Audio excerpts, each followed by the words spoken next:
इनके मैं नाम तो जानता हूँ, क्या नाम है जी? अमर प्रकाश। अमर प्रकाश जी। पहले नहीं करना। एक सेकंड जी। हमारे जो गुरु साहब बैठे परली तरफ, वो नितिन साहब जी हैं।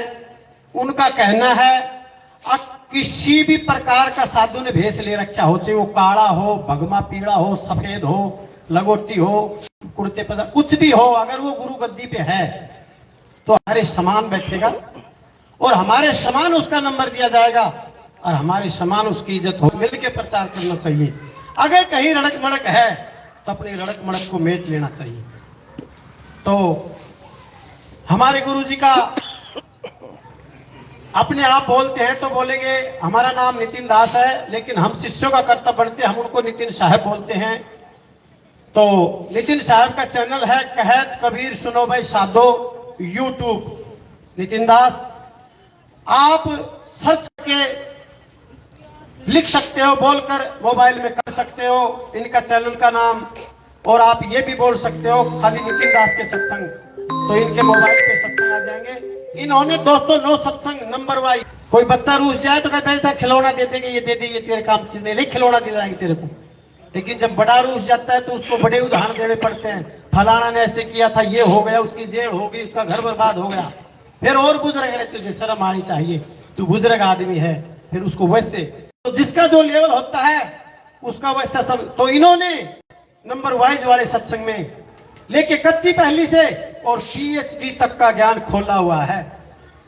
आप भली भांति नंबर वाइज जैसे 1 2 3 4 5 6 ऐसे करके इनका सत्संग घर पे सुन सकते हैं। और मैं आपसे वादा करता हूं जब इनके सत्संग आप सुनोगे, अगर इनके 20 25 या लास्ट 52 सत्संग सुनोगे तो इस 52 के जंजाल से बाहर हो जाओगे। 52 के जंजाल में फंस गया ये संसार, और सुमरण तो 52 का करे और कैसे उतरे पार। इस 52 से ऊपर उठ जाओगे, 52 सत्संग सुनोगे तो नंबर वाइज वाले। और मैं ये भी वादा करता हूं अगर लगातार सुनोगे तो संशय नाम का बीज, संशय नाम का भूत, संशय नाम का भरम आपके दिल और दिमाग से भाग जाएगा। आप कोई प्रश्न पूछना चाहोगे, अगर महाराज जी ने ये बोला है मेरे थोड़ी संशय होगी, अगला सत्संग सुनोगे आपका संशय वही खत्म हो जाएगा। फिर अगला सुनोगे वही खत्म हो जाएगा। एक दिन ऐसी जिज्ञासा जागेगी अब जब तक आप इनसे नहीं मिलोगे रहा नहीं जाएगा। क्योंकि एक कोयल आती है और अपने बच्चों को आवाज लगाती है और उसके बच्चे कोयल के पास जाते हैं। तो इन्होंने वो सतनाम की आवाज, वो बंदी छोड़ कबीर साहब का मूल ज्ञान ऐसे खोल रखा है अब एक एक जीव भली भांति से बहुत सहज तरीके से समझ सकता है। तो अब मैं संत मैं अनुरोध करूंगा और चरणों में विनती भी करूंगा, संत अमर प्रकाश जी ये अपने कुछ विचार रखेंगे। हम सब भक्तों को इनके विचारों पर बिल्कुल विवेक जगाकर बिल्कुल इनकी बातों को एक एक समझते हुए आगे बढ़ेंगे। उनके बाद संत शिरोमणि नितिन साहब जी आपके समक्ष विचार रखेंगे। आप दोनों ही संतों के विचारों को बड़े ही ध्यान में रखते हुए और ये अनमोल समय का लाभ उठाते हुए अपने कल्याण करते हुए आगे बढ़ते हैं। तो सभी भक्तों को साहेब बंदगी सतनाम, बोल बंदी छोड़ कबीर साहेब की, बोल परमपिता परमात्मा की, बोल सभी साधु संता की। बोलो बोलो कुछ बोलो। 5 मिनट बोलो। हम सुनने कोई बात नहीं, कोई सुनो सुनो कुछ तो बोल दो, कुछ बोल दो, कोई बात नहीं, कोई बात नहीं, कुछ तो बोलो। धन्यवाद कर दो, कुछ भी कर दो। धन्य प्रकाश सारा तो मैं हमारे पूजनीय श्री नितिन दास जी का तहे दिल से स्वागत करता हूं, धन्यवाद करता हूं जिन्होंने सत्संग में आकर सत्संग की शोभा बढ़ाई है। बहुत बहुत धन्यवाद। धन्य प्रकाश सारा।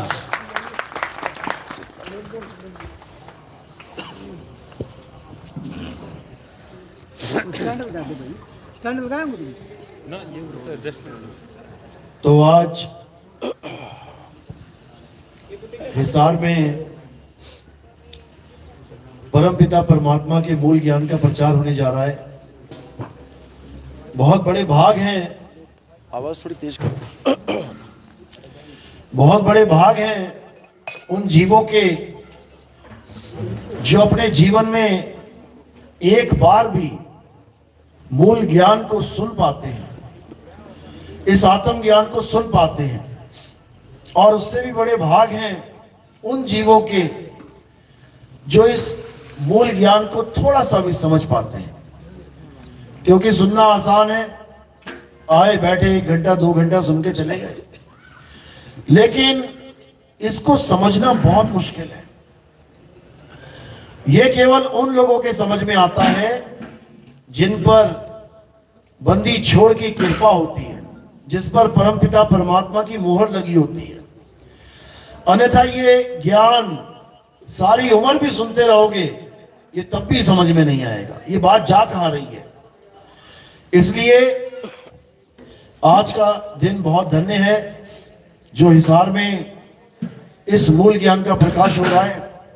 और मैं परमात्मा से दुआ करूंगा कि वो अपनी दया आप लोग के बरसाए और इस ज्ञान को आप लोग समझ पाए, इतनी विवेक शक्ति, इतनी बुद्धि आपको दे कि आप एक एक बात को समझ पाए। तो आज इस मूल ज्ञान का प्रचार किया जाएगा, उससे पहले मालिक के नाम पे एक जयकारा लगाएंगे, परमात्मा की जय बोलेंगे, फिर सत्संग को आगे बढ़ाएंगे। बोलिए परमपिता परमात्मा की, सतगुरु बंदी छोड़ कबीर साहेब की, सभी संतों की, सभी भक्तों की, आज के आनंद की, सकल हंस को बंदगी साहेब बंदगी सतनाम। तो परमात्मा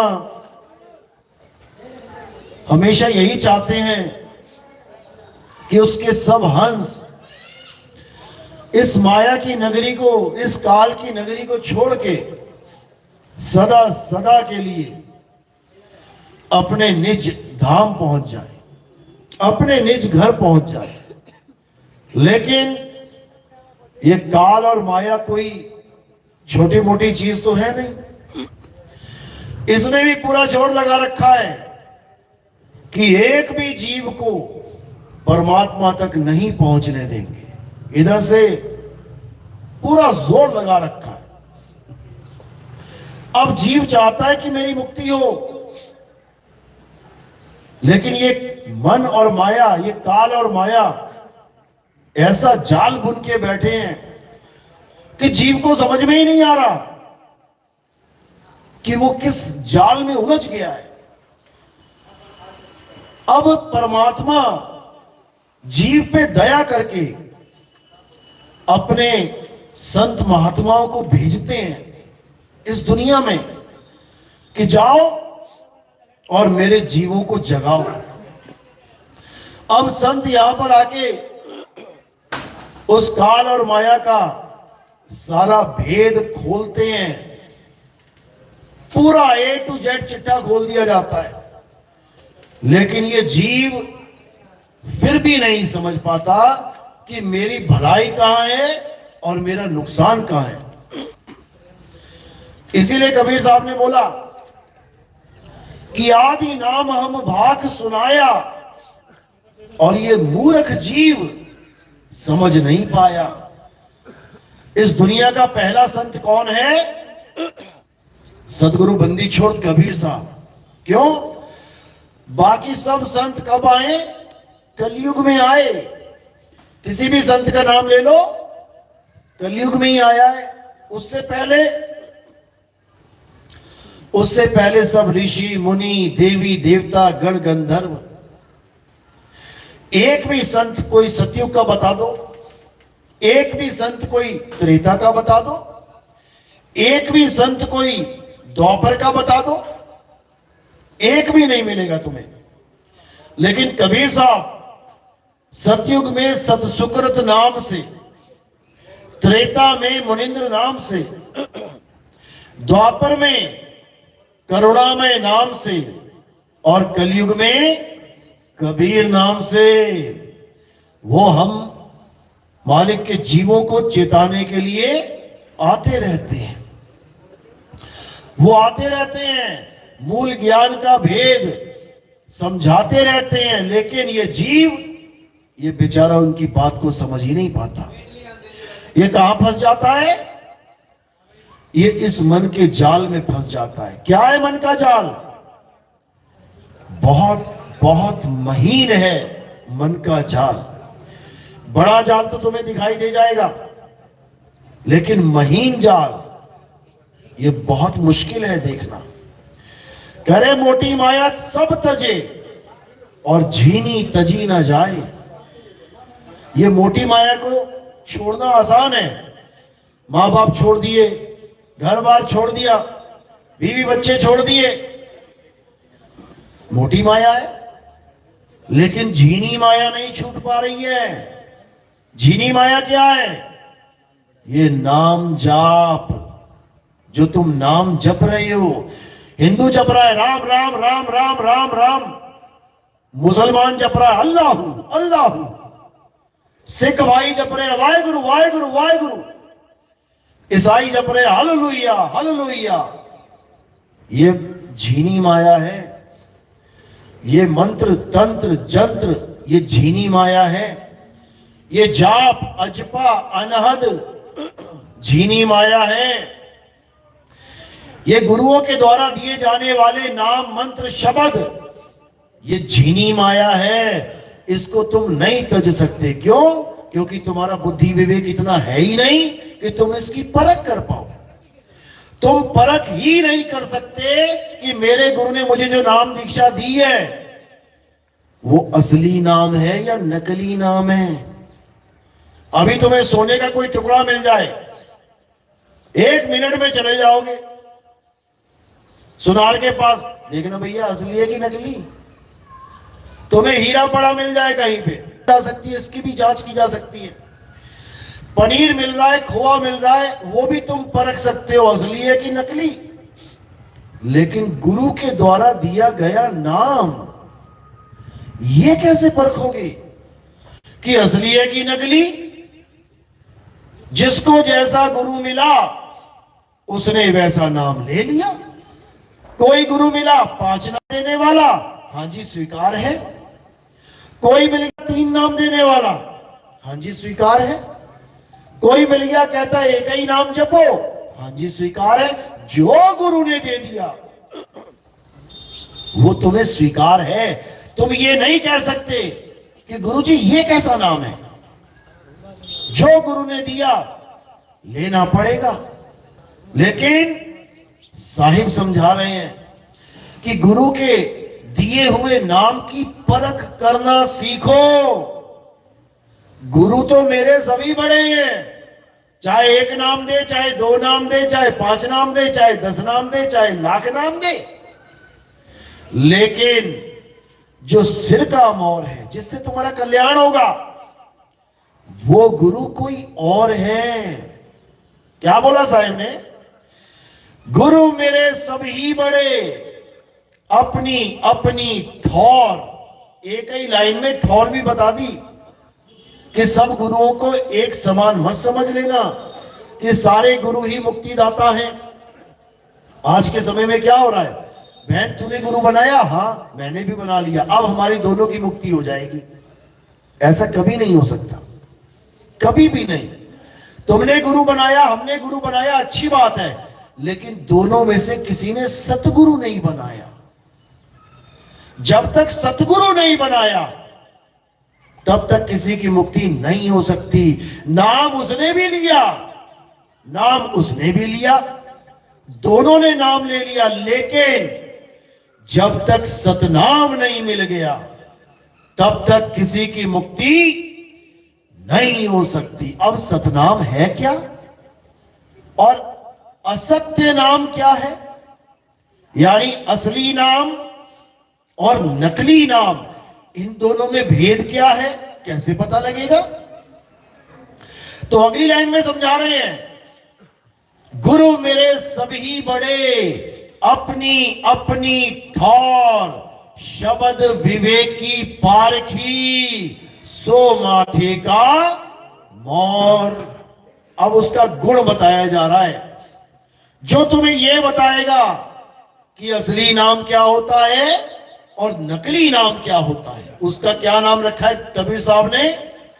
शब्द विवेकी पारखी। जब शब्द पे विवेक के द्वारा परख करने वाला गुरु तुम्हें मिल जाएगा, तब समझ जाना अब तुम्हें सतगुरु मिल गया है।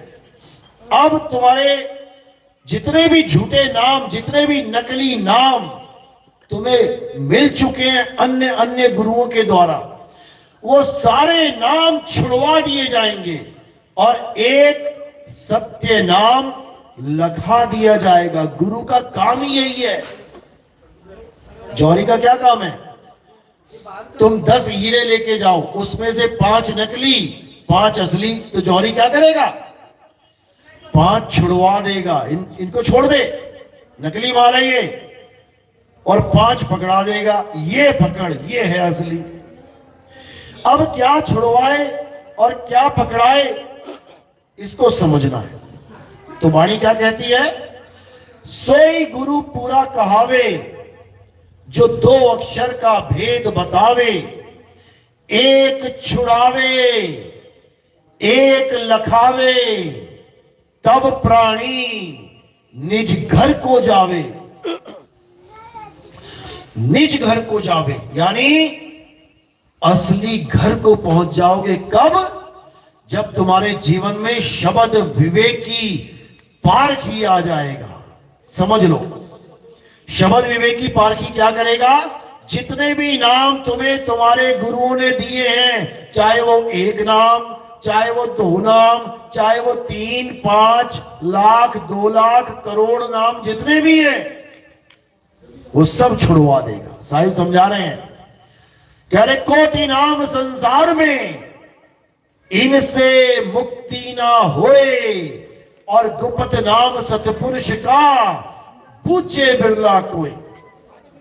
कहते करोड़ों नाम है इस दुनिया में, परमात्मा कितने हैं? परमात्मा एक है, लेकिन उसके नाम लाखों करोड़ों नाम बना रखे हैं। अब ये नाम बनाए किसने? ये नाम बनाए किसने? दशरथ जी ने अपने पुत्र का एक नाम रखा था राम। अभी इंटरनेट पे सर्च करो भगवान राम के 108 नाम, देखो तुम्हें मिल जाएंगे। अंजनी केसरी ने अपने पुत्र का एक नाम रखा था हनुमान।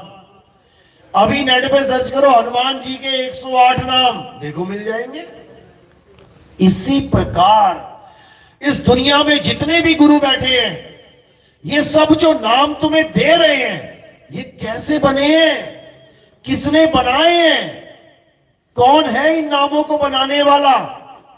जिस दिन तुम्हें यह बात समझ में आ जाएगी, उस दिन सारे नाम छूट जाएंगे। एक छुड़ाए एक लखाए, और जो सत्य नाम है उसका लखाव हो जाएगा। और वो सतनाम कोई गुरु तुम्हें दे नहीं सकता। वो सतनाम तुम्हारे पास पहले से है, लेकिन तुम्हें उसका ज्ञान नहीं है। इसीलिए साहिब ने बोला, सब घट मेरा साइया, सुनी सेज न कोई, और बलिहारी वा घट की, जिस घट परगट होए। वो नाम कोई गुरु दे या ले नहीं सकता, वो नाम प्रगट होता है। वो प्रगट होता है, वो तुम्हारे पास है, लेकिन अभी अंधकार है, नहीं प्रगट है। जैसे अंधकार खत्म, प्रगट हो जाएगा सामने। जैसे सूरज प्रगट है दोपहर में, लेकिन बादल इतने घने हैं कि तुम्हें सूरज दिखाई नहीं दे रहा है, प्रगट, लेकिन तुम्हें दिख नहीं रहा। अब क्या होगा? अब बादल जैसी छटेंगे, तो जो पहले से प्रगट है वो तुम्हारी नजर में आ जाएगा। कबीर साहब कह रहे हैं प्रगट पर दिखत नाही, सतगुरु सैन सहारा हो, आवे न जावे, जन्मे नहीं मरे, सो निज पीव हमारा हो। कहते हैं हम उस पीव की बात कर रहे हैं, हम उस गुरु की बात करते हैं जो आता जाता नहीं है, ये आने जाने वाला काम नहीं है उसका।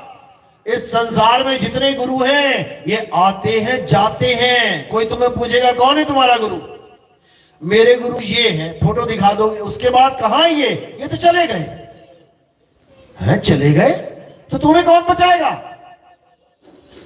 गुरु चले गए तो तुम्हें कौन बचाएगा? नहीं, उन्होंने अगली गद्दी में बैठा दिया किसी को, अरे वो भी चला जाएगा, वो भी चला जाएगा एक दिन, फिर क्या करोगे?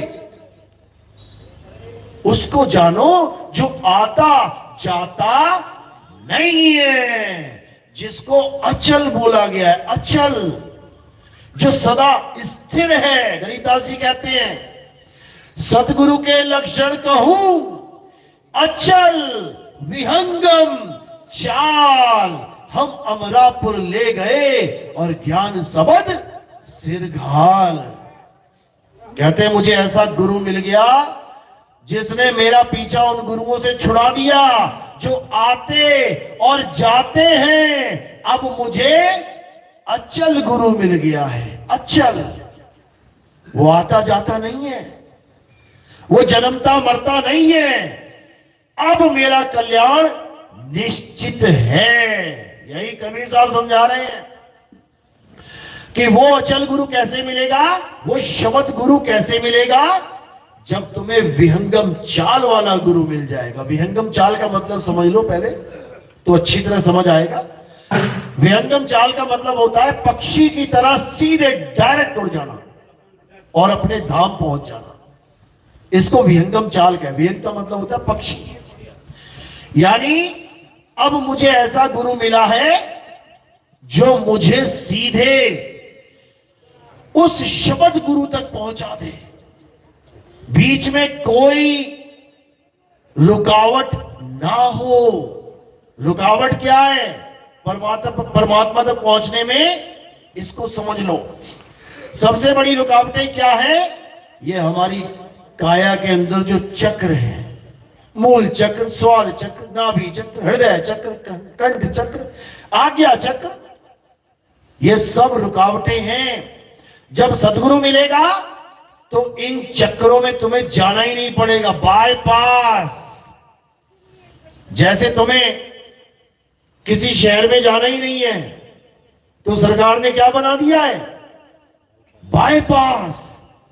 तुम शहर में जाओगे ही नहीं। इसी प्रकार कबीर साहब कह रहे हैं कि जब तुम्हें विहंगम चाल मिल जाएगी तो तुम इस शहर को बाईपास कर दोगे। कौन सा शहर है वो पता है? वो कौन सी नगरी है जिसको बाईपास करना है? ये काया रूपी नगरी है, ये काया रूपी काल नगरी है। अगर किसी गुरु ने तुम्हें इस काया के अंदर घुसा दिया तो बेटा जन्म बर्बाद हो जाएगा। इस काल नगरी में बड़े बड़े ऋषि मुनि घुसे, बड़े बड़े देवी देवता घुसे, बड़े बड़े सिद्ध औलिया घुसे, लेकिन कोई निकल नहीं पाया। क्यों? क्योंकि ये काल और माया की नगरी है, ये काया। इस काया में अगर तुम्हें किसी गुरु ने अंतर्मुख कर दिया तो समझ लो कि तुम्हारा जन्म बर्बाद हो जाएगा, कोई बचाने वाला नहीं है तुम्हें। क्यों? क्योंकि इस काया के अंदर इतना प्रकाश, इतना नूर है, इतने लोक हैं, इतनी माया की वस्तुएं हैं कि तुम इसको लांग नहीं सकते, नहीं लांग सकते। जैसे किसी खरगोश के सामने तुम एकदम 1000 वाट का बल्ब जला दो, वो बेचारा वहीं रुक जाएगा, वो आगे जा ही नहीं सकता, वो वहीं जाम हो जाएगा। इसी प्रकार काल भगवान ने माया को क्या हुक्म दे रखा है कि जब भी ये भक्ति करे जीव, इस काया के अंदर लेके जाना है इसको। अंधकार में आंखें बंद करो, देखो अंधकार है ना? सब आंखें बंद करोगे क्या दिखेगा? अंधकार। अब इस माया को क्या हुक्म दे रखा है काल भगवान ने कि इस अंधकार में देखते देखते देखते देखते इतना प्रकाश पैदा कर दो कि ये जीव इसी काया में संतुष्ट हो जाए कि मैंने तो इतना प्रकाश देख लिया, इतना नूर देख लिया, मुझे परमात्मा मिल गया। फंस गया बेचारा, फंस गया काल के जाल में। ये प्रकाश ही माया जाल है। जो इस प्रकाश में फंस गया वो जन्मों जन्मों तक नहीं निकल सकता। इसीलिए कबीर साहब ने क्या बोला, संतों जो दिखे सो माया, संतों जो दिखे सो माया। चाहे तुम्हें अंधकार दिखाई दे रहा है, माया है। चाहे तुम्हें प्रकाश दिखाई दे रहा है, माया है। चाहे उस प्रकाश में तुम्हें गुरु का रूप दिखाई दे रहा है, माया है। क्योंकि जो भी तुम्हें दिखाई दे रहा है माया है। देखना दिखाना तो कुछ है ही नहीं। तो करना क्या है? क्या करना है? आत्मज्ञान प्राप्त करना है। आत्मज्ञान यानी मुझे खुद का ज्ञान प्राप्त हो जाए। कबीर साहब कह रहे हैं, जल में मीन प्यासी मोहे देखते आवे हासी, आत्म ज्ञान बिना नर भटके, कभी काबा कभी काशी। क्यों? काबा और काशी तो भगवान का घर बताया जाता है। मुसलमानों के लिए काबा भगवान का, अल्लाह का घर है, हिंदुओं के लिए काशी। लेकिन साहिब कह रहे हैं कि भटक रहे हैं वो लोग जो काबा की तरफ दौड़ रहे हैं, काशी की तरफ दौड़ रहे हैं। क्यों?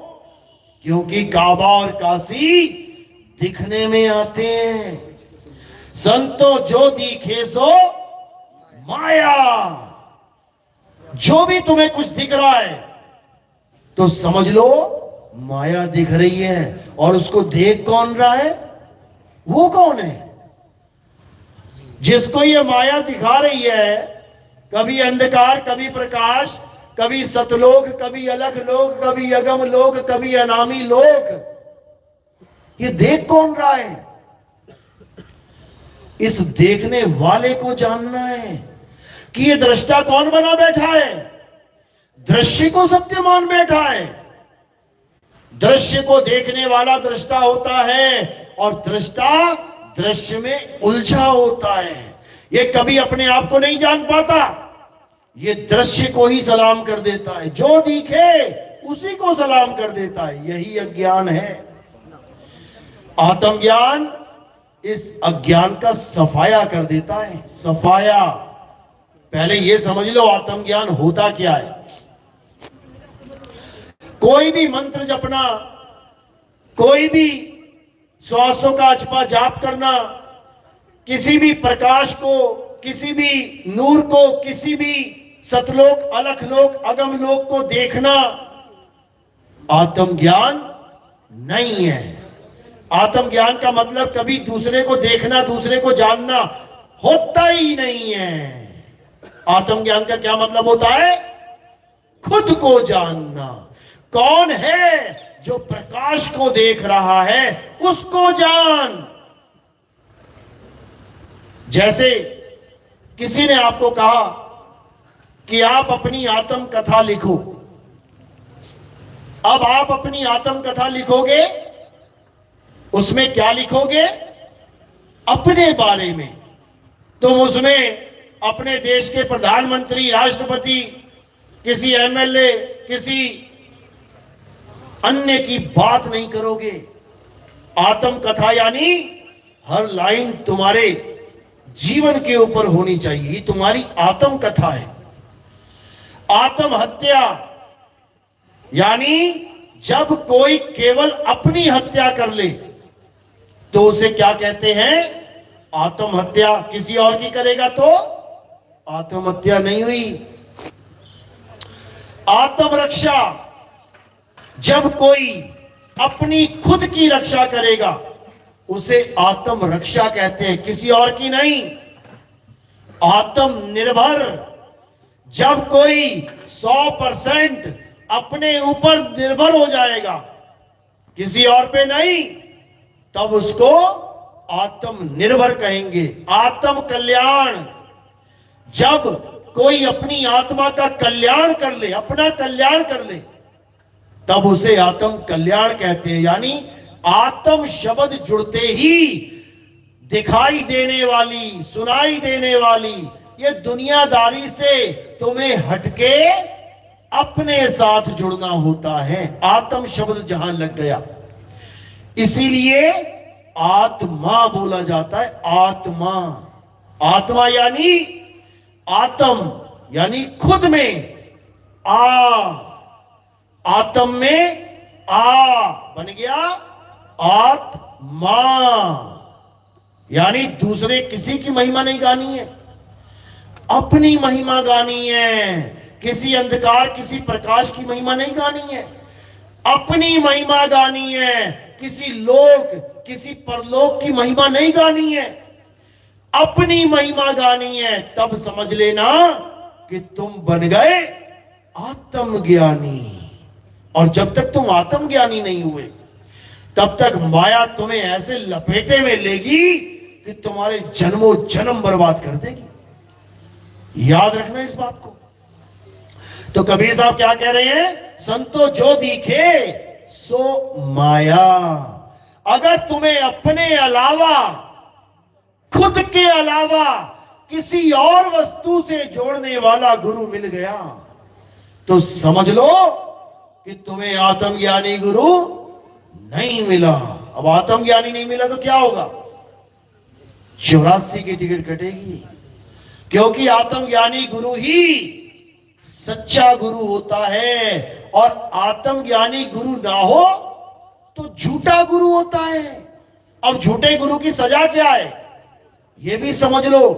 डॉक्टरी करके, कोई एमबीबीएस करके, कोई एमडी डीएम करके कोई क्लिनिक खोलता है तो उसको सब सलाम करते हैं। और कोई नीम हकीम खतराए जान अपना क्लिनिक खोल लेता है, डॉक्टर की नकल करके गले में स्टेथोस्कोप भी लगा लेता है, दवाइयां भी रख लेता है सामने दिखाने के लिए कि मैं डॉक्टर हूं। और जब एक केस गलत हो जाए फिर क्या होता है? फिर शटल डाउन और बंदा अंडरग्राउंड। यही होता है, डॉक्टर अंडरग्राउंड। अब पुलिस ढूंढ रही है उसे।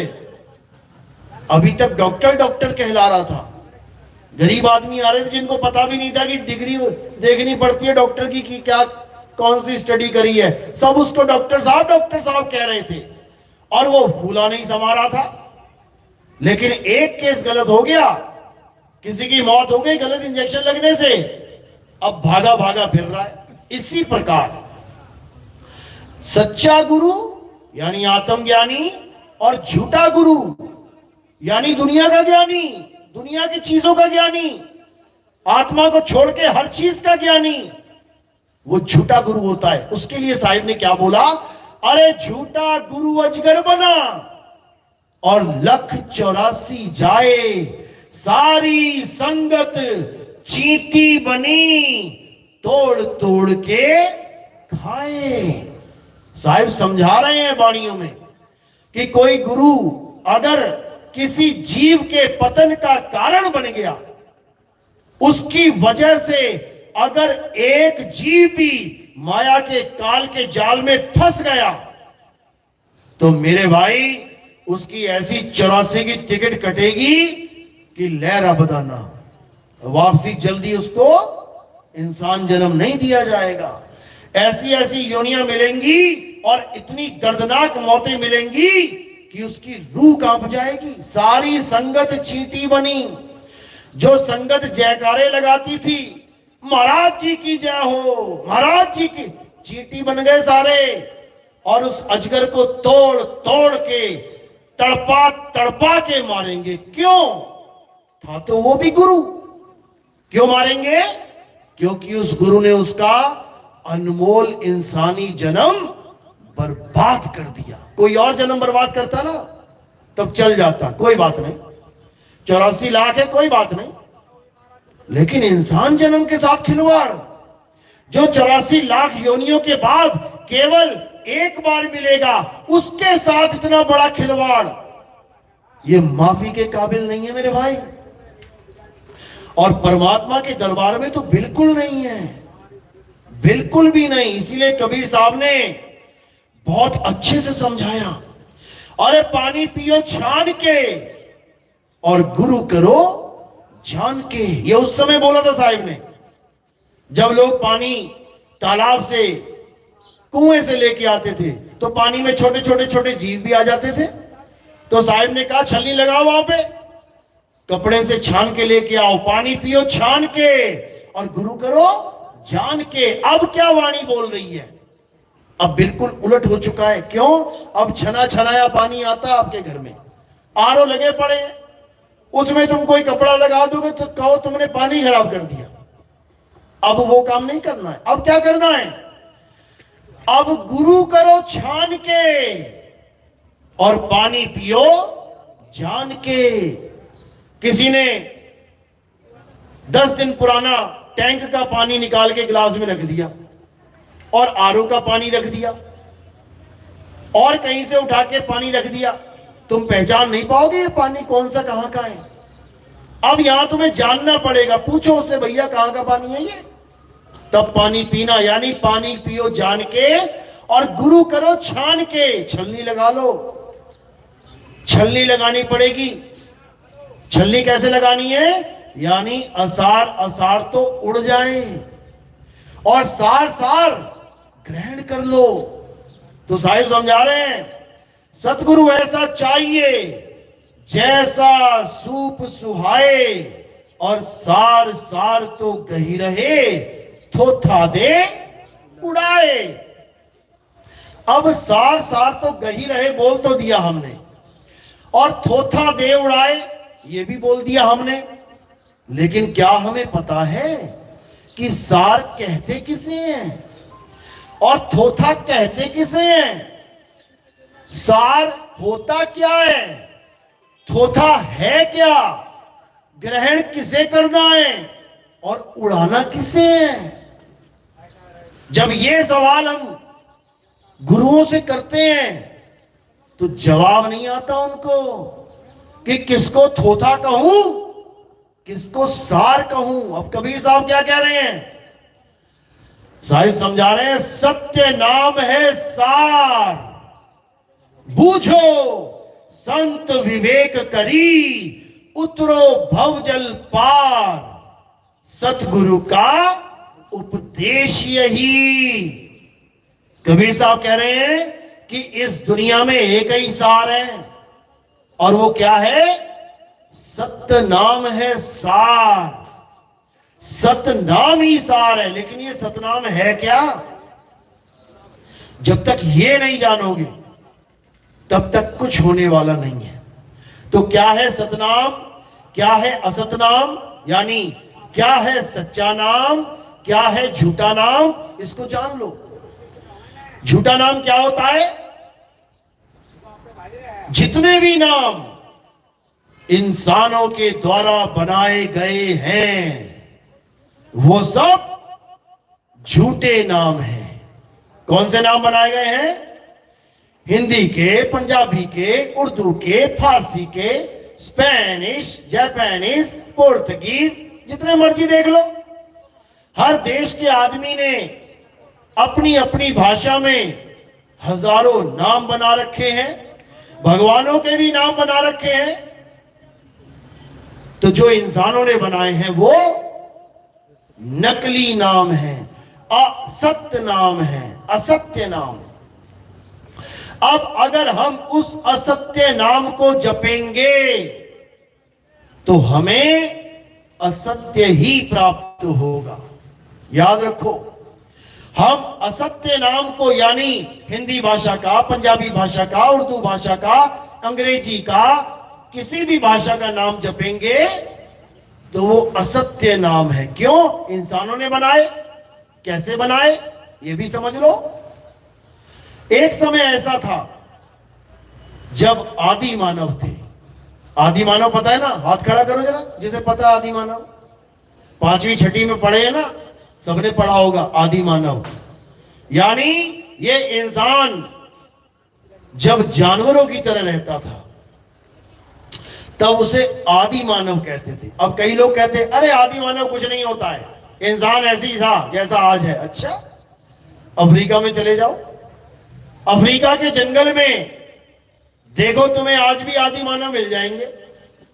नंगे धड़ंगे, कोई कपड़ा नहीं होगा बदन पे, हाथ में तीर कमान भाला डंडा, कोई दुनियादारी से मतलब नहीं। क्या पैंट, क्या कमीज, क्या अंग्रेजी, क्या फारसी, क्या मोबाइल, क्या कैमरा, अभी भी वो इस सारी दुनिया से अलग हैं। यानी उन्होंने अपने आप को अपडेटेड नहीं किया।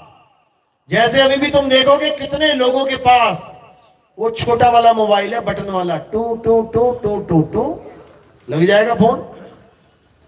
अब आज के जमाने में सबके हाथों में एंड्रॉइड मोबाइल है, आईफोन है, लेकिन वो बाबा जी अभी भी छोटा वाला मोबाइल लेके घूम रहे हैं। इसका मतलब वो बाबा अपडेटेड नहीं हुआ। समझ लो। तो अभी आदि मानव को देखना है तो कहां चले जाओ? अफ्रीका में चले जाओ, जंगल में तुम्हें बढ़िया बढ़िया आदि मानव मिल जाएंगे, तो तुम्हें पका के खा जाए। ऐसे भी हैं जो नरभक्षी आदि मानव है। उन टापुओं पे जाना सरकार ने बैन कर रखा है, जो चला गया वो वापस नहीं आता। आज भी है। तो जब वो समा हर तरफ था, यानी अमेरिका में, इंग्लैंड में, जर्मनी में, फ्रांस में, भारत में, श्रीलंका में, इंसान तो हर जगह थे। जैसे कुत्ते हर जगह हैं, चिड़िया हर जगह है, शेर, चीते, खरगोश हर देश में हैं, घूम रहे हैं। इसी प्रकार आदि मानव भी हर देश में था। वो आदि मानव नंगा घूमता था, ना उसके पास कोई कपड़े, ना कोई मकान दुकान, रहने का कोई ठिकाना नहीं, ना ही उसके पास आग थी। किसी आदि मानव के पास आग नहीं थी। कहां से लाया आग? आसमान से। कहां से लाया? पत्थर से पत्थर टकरा के। जब पत्थर से पत्थर टकराया तो उसमें से चिंगारी निकली। जब चिंगारी निकली तो उसने क्या बोला? आग मिल गई, आग मिल गई। क्या बोला? कुछ नहीं बोला, क्योंकि उसने अभी किसी का नाम रखा ही नहीं है। उसने कोई अक्षरों की खोज की ही नहीं है। हिंदुस्तानी आदि मानव ने आग को देखा तो उसने आग को इस्तेमाल करना सीख लिया, लेकिन वो जान नहीं पाया कि इसको मैं आग बोलूं। अंग्रेजी आदि मानव ने आग की खोज करी तो उसको ये नहीं पता था कि इसको मैं फायर बोलूंगा आगे जाके। धीरे धीरे धीरे धीरे दिमाग अपडेटेड होता गया, ये बुद्धि विकसित होती गई। तब उसने क्या किया? उसने चक्के की खोज करी, गोल पहिए की। उसने हथियारों की खोज करी। फिर उसने क्या किया? अक्षरों की खोज करी। हमारे भारत देश में जिन आदि मानवों ने अक्षर बनाए